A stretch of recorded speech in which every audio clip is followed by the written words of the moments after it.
السلام علیکم دوستو آج آپ کے سامنے ایک دلچسپ انمول واقعہ پیش خدمت ہے۔ ایک پیر صاحب اپنے ایک مرید سے خاصی محبت رکھتے تھے اور اسے دوسرے مریدوں پر فوقیت دیتے تھے۔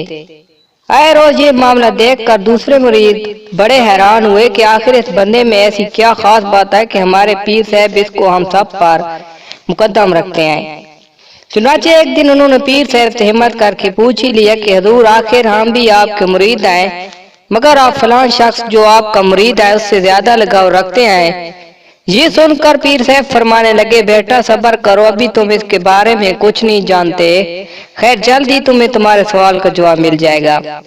اس بات کو ایک عرصہ گزرا تو ایک دن پیر صاحب نے اچانک سب مریدوں کو اکٹھا ہونے کا حکم دیا، جس پر سب مرید کٹے ہو گئے۔ ان سب میں وہ خاص مرید بھی تھا۔ چنانچہ سب آ گئے تو پیر صاحب نے سب مریدوں کو ایک ایک مرغی پکڑا کر کہا، اسے وہاں جا کر ذبح کرو جہاں کوئی بھی تم کو نہ دیکھ رہا ہو۔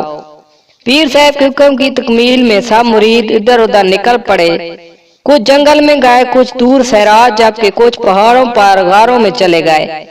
دیے گئے وقت کے بعد مریدین حاضر ہوئے اور سب کے ہاتھ ذبح کوئی مرغی تھی، مگر جو خاص مرید تھا اس نے مرغی ذبح کی بغیر ہی پکڑی ہوئی تھی۔ دوسرے مرید یہ دیکھ کر ہنسنے لگے اور پیر صاحب سے کہنے لگے، دیکھو اس بیوقوف کو کوئی جگہ ہی نہیں ملی جہاں مرغی ذبح کر سکے۔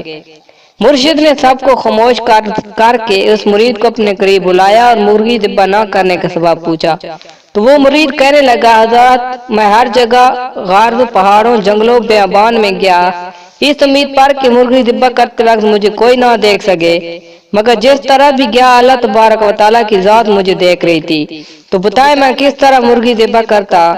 یہ سن کر سب مرید حیران میں ڈوبے چلے گئے اور پیر صاحب فرمایا، لو دیکھ لو، اب یہی وجہ ہے جس کے سبب میں اپنے اس مرید پر خاص شفقت کرتا ہوں۔